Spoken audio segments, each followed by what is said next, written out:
Buenos días. En la clase del día de hoy vamos a continuar con el tema de estimación por intervalo, pero ahora lo vamos a aplicar en el caso donde tenemos muestras normales o el supuesto de que nuestros datos provienen de una distribución normal. Van a haber dos casos. Vamos a hallar intervalos de confianza para la media mu y vamos a hallar intervalos de confianza para la varianza sigma cuadrada. En ambos casos, suponiendo que la muestra obtenida es una muestra aleatoria proveniente de una distribución normal. Entonces, esta va a ser nuestra agenda del día de hoy. Y como recordatorio, en la clase pasada definimos qué es un estimador por intervalo, definimos qué es una cantidad pivotal y las características que debe de cumplir. Vimos el método de la cantidad pivotal para hallar intervalos de confianza e hicimos algunos ejemplos para hallar estos intervalos en casos particulares cuando teníamos, por ejemplo, una muestra. De ahí definimos las fórmulas para intervalos de confianza cuando la muestra era grande, que al ser una muestra grande podemos aproximar a la distribución normal a través del proceso de estandarización y esa variable z es la que utilizamos como cantidad pivotal. Entonces lo que vamos a hacer ahora es ver cuando la muestra no es grande, pero tampoco es una muestra de uno y ver cómo vamos a desarrollar ahí los intervalos de confianza. Entonces, el supuesto principal va a ser que las observaciones se pueden asumir que provienen de una distribución normal. Entonces, sea y1 hasta yn, una muestra aleatoria de la distribución normal con media mu y varianza sigma cuadrada, nosotros vamos a querer un intervalo de confianza primero para la media y vamos a manejar el supuesto de que la varianza sigma cuadrada es desconocida. Es decir, en este caso tenemos una muestra aleatoria que proviene de la distribución normal, en donde sus dos parámetros son desconocidos, tanto la media como la varianza. Luego vamos a ver un caso en donde siempre vamos a querer un intervalo de confianza para la media, pero el caso donde la varianza sí va a ser conocida. Entonces empezamos ahorita cuando la varianza es desconocida.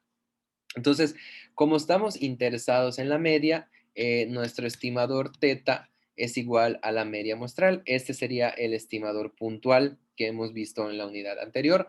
Ahora, también sabemos que el valor esperado de este estimador está dado por mu y que la varianza de este estimador está dado por sigma cuadrada entre n. Entonces, podríamos pensar que lo que tenemos que hacer es utilizar la siguiente cantidad pivotal, que sería z igual a la media muestral menos la media poblacional entre la varianza, perdón, la desviación estándar de los datos dividido entre la raíz del tamaño de la muestra, ¿no? Y eso se distribuiría normal estándar. Pero acuérdense que tenemos el supuesto de que sigma cuadrada es desconocida, entonces esta ya no sería una cantidad pivotal, porque depende de dos parámetros desconocidos. Y recuerden que la cantidad pivotal debe depender únicamente de un parámetro desconocido, en este caso de mu. Entonces, lo que vamos a utilizar es la cuasivarianza muestral S cuadrada y esa la vamos a utilizar para estimar a sigma cuadrada.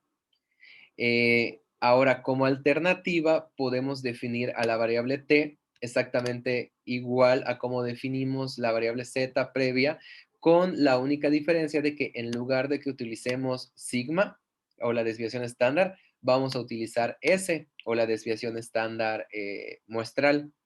Entonces, de la unidad de distribuciones muestrales, nosotros probamos que esta variable se distribuye t con n-1 grados de libertad. Entonces, ahora ya tenemos una cantidad pivotal, o bueno, ya tenemos una cantidad t que depende del parámetro desconocido y de los datos muestrales. Además, conocemos la distribución muestral de t, que sería la distribución t, y esta distribución muestral no depende del parámetro mu, por lo tanto ya podemos utilizar a esta cantidad t como cantidad pivotal y es con ella con la que vamos a trabajar.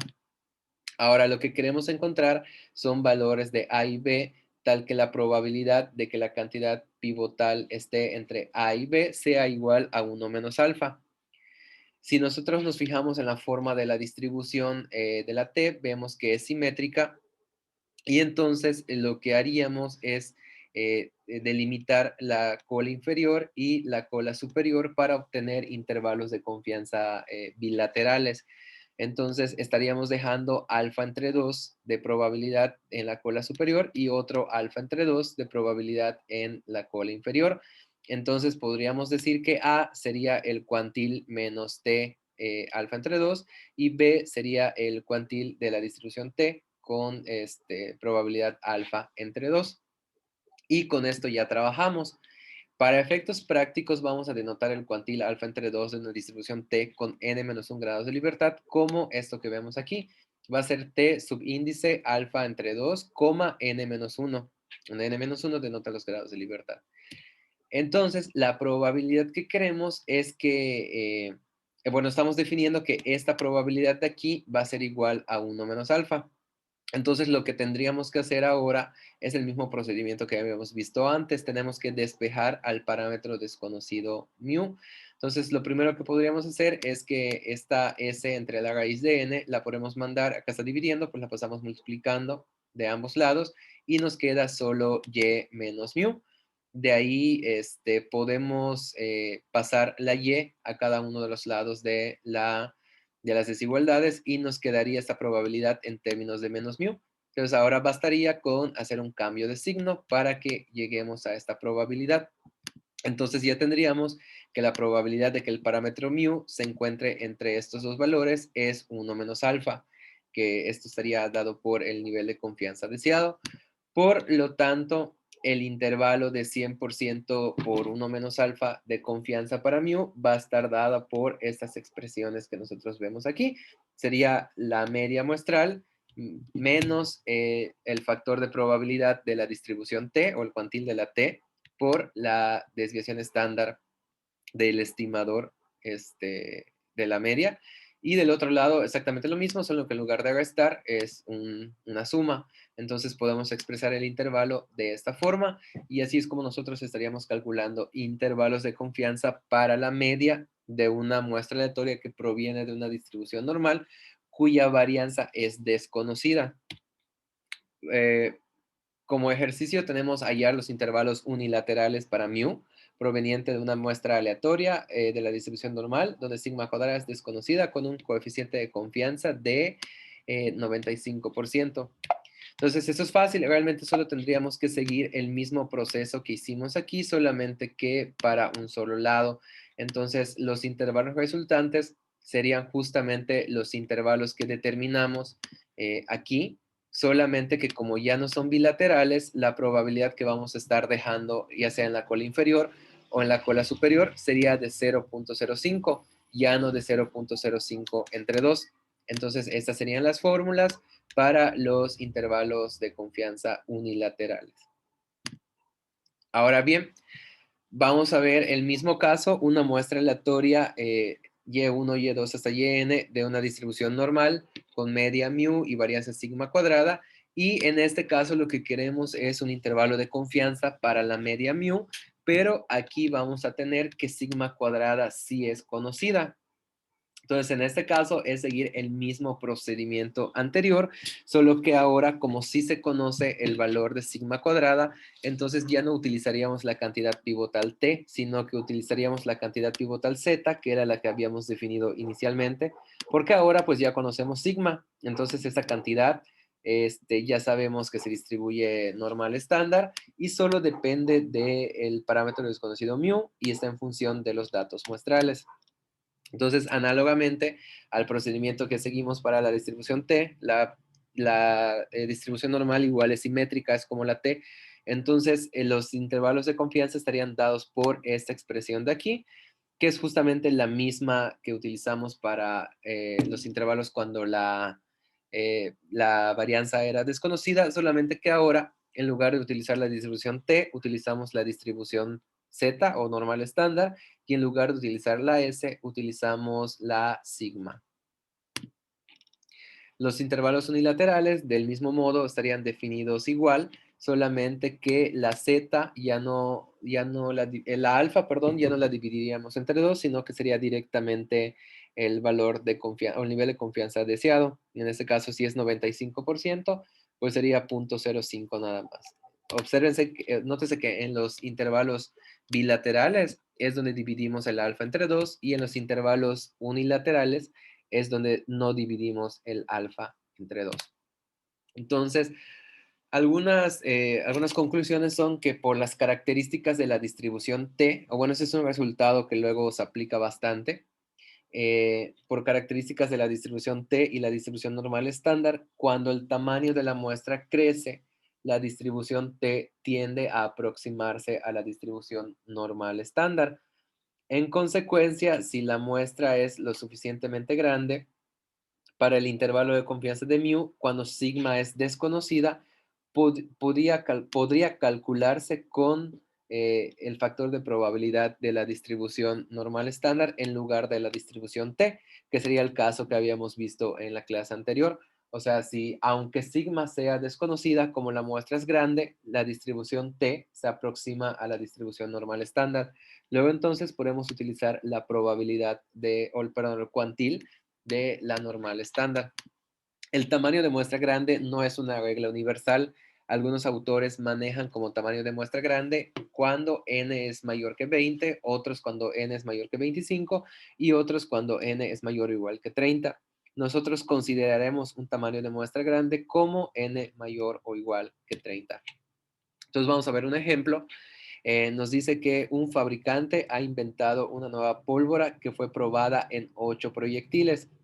Las velocidades resultantes en la boca del cañón en pies por segundo fueron los siguientes, estos datos que tenemos aquí. Encuentre un intervalo de confianza de 95% de confianza para el verdadero promedio de velocidad mu para los proyectiles de este tipo. Suponga que las velocidades en la boca del cañón están distribuidas normalmente en forma aproximada, que eso es lo importante. Podemos tener la muestra o los datos de la muestra, pero sí tenemos que manejar el supuesto de que estos datos provienen de una distribución normal, si no, no podríamos aplicar el intervalo de confianza que acabamos de desarrollar. Entonces, si suponemos que cada una de las YIs están distribuidas normalmente, el intervalo de confianza para la media sería este que nosotros vemos aquí. Obsérvense que no nos habla de la varianza, entonces podemos asumir que la varianza de la población es desconocida. Luego entonces tendríamos que utilizar la cuasivarianza muestral y por eso es que decidimos este intervalo en términos de la t. Ahora, con los datos muestrales, nosotros podemos obtener que la media muestral es 2.959 y la cuasivarianza muestral es 39.1. También los grados de libertad serían 8 menos 1 porque fueron 8 observaciones. Entonces sería aquí, perdón, 7. Con la tabla de la T o con el software R, nosotros podemos obtener que los valores para el valor del cuantil de la distribución T con 0.25 de probabilidad y 7 grados de libertad, aquí es 7, perdón, va a ser igual a 2.365. Entonces, lo único que tendríamos que hacer es sustituir en la fórmula que nosotros tenemos y podemos hallar que este sería un intervalo de 95% de confianza para mu. Es decir, podríamos decir que el 95% de las veces el valor verdadero de la media va a estar entre 2.926.3 y 2.991.7. ¿Ok? En el caso en el que se conociera la varianza, si por ahí nos dijeran tal vez que la varianza es igual a 45, la varianza de la población, entonces ya utilizaríamos el intervalo con la probabilidad, el cuantil de la distribución Z y con sigma en lugar de S. Entonces los intervalos resultarían un poquito diferentes. Ahora bien, vamos a pasar a intervalos de confianza para la varianza de muestras normales. Entonces ahí también partimos de que tenemos una muestra Y1, Y2 hasta Yn, una muestra aleatoria de una distribución normal con media mu y varianza sigma cuadrada. Y ahora lo que queremos es calcular un intervalo de confianza para sigma cuadrada, pero vamos a manejar el escenario de que mu también es desconocida, es decir, ambos parámetros son desconocidos. Recordemos que en la unidad 2, en distribuciones muestrales, nosotros probamos que la cantidad Q, definida como n-1 por S cuadrada entre sigma cuadrada, tiene una distribución G cuadrada con n-1 grados de libertad. Entonces, como Q depende de la muestra y del parámetro sigma cuadrada desconocido y su densidad no depende de sigma cuadrada, podemos utilizar Q como una cantidad pivote. Entonces aquí lo que quisiéramos es obtener valores de A y B, tal es que la probabilidad de que la cantidad pivotal se encuentre entre A y B sea igual a uno menos alfa, que sería el nivel de confianza. Ahora, aquí ya no es simétrica la distribución chi cuadrada, entonces el resultado sería un poco diferente. Aquí tendríamos que atrapar las probabilidades, siempre el mismo concepto, en la cola inferior y en la cola superior, solamente que ahora los cuantiles serían la chi cuadrada con uno menos alfa entre 2 con n menos 1 grados de libertad, y B sería el cuantil de la chi cuadrada, ahora sí con alfa entre 2. En los casos donde la distribución era simétrica, como la T y como la normal, en ambos cuantiles se utilizaba alfa entre 2. Aquí es diferente, aquí se utiliza uno menos alfa entre 2 en A y alfa entre 2 en B. Pero el procedimiento va a ser el mismo. Ya asignamos que la probabilidad de que la cantidad pivotal se encuentre entre estos dos cuantiles va a ser uno menos alfa. Entonces, primero tendríamos que sustituir la cantidad pivotal, que es esta fórmula. Lo primero que habría que hacer es aplicar el inverso para que nos quede la varianza en la parte de arriba. Y pues aquí se invierten las desigualdades. Y de ahí pasamos ya esta parte de aquí, que está dividiendo, pues la pasamos multiplicando. Y ya tenemos que la probabilidad de que la varianza se encuentre entre estas dos cantidades va a ser uno menos alfa. Por lo tanto, el intervalo de 100 por 1 menos alfa por ciento de confianza para sigma cuadrada cuando la media es desconocida va a estar dado por esta expresión que vemos aquí. Es decir, ese sería el estimador por intervalo para este caso. Y pues también sería posible hallar intervalos unilaterales. La idea sería la misma, que ya no utilizaríamos alfa entre 2 o 1 menos alfa entre 2, sino que utilizaríamos simplemente alfa y 1 menos alfa, dependiendo de si queremos el intervalo inferior o el intervalo superior. Y vamos a ver un ejemplo. Un experimentador desea comprobar la variabilidad de mediciones obtenidas al usar equipo diseñado para medir el volumen de una fuente de audio. Tres mediciones independientes registradas por este equipo para la misma fuente de sonido fueron 4.1, 5.2 y 10.2. Estime sigma cuadrada con un coeficiente de confianza de 0.90. Entonces, si podemos suponer normalidad en las mediciones tomadas por el equipo, se puede aplicar el intervalo de confianza que acabamos de desarrollar. Acuérdense, siempre lo importante es suponer que provienen de una distribución normal. Entonces, para los datos que se nos proporcionaron, que fueron 3, fue una muestra bastante chiquita de n igual a 3, podemos calcular que S cuadrada es igual a 10.57 y queremos una confianza del 90%, por lo que alfa entre 2 sería 0.05 y los grados de libertad pues serían 2, es n-1, tenemos 3 observaciones, entonces tenemos 2 grados de libertad. A través de las tablas de la chi cuadrada podemos encontrar los cuantiles que necesitamos, que sería el cuantil 0.95 y el cuantil 0.05, que resultan en 0.103 y 5.991. Entonces, el intervalo del 90% de confianza para sigma cuadrada estaría dado por esta fórmula que nosotros ya desarrollamos, que si sustituimos los datos, pues sería, en la parte de arriba se mantiene igual, es 2 por 10.57 y 2 por 10.57, y lo único que cambiaría son los cuantiles de la parte de abajo. Es decir, el intervalo quedaría de 3.53 a 205.24. Este sería el intervalo o un intervalo de 90% de confianza para sigma cuadrada. Aquí lo que sobresale es que ese intervalo es muy ancho, o sea, va desde 3 hasta 205.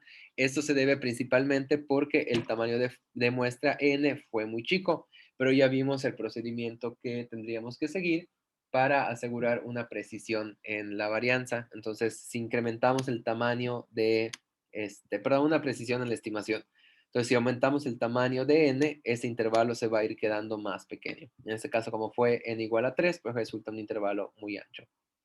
Y ya para concluir, tendríamos el mismo caso, una muestra aleatoria de la distribución normal, donde quisiéramos calcular un intervalo de confianza para la varianza sigma cuadrada, pero en este caso, mu sí es conocida.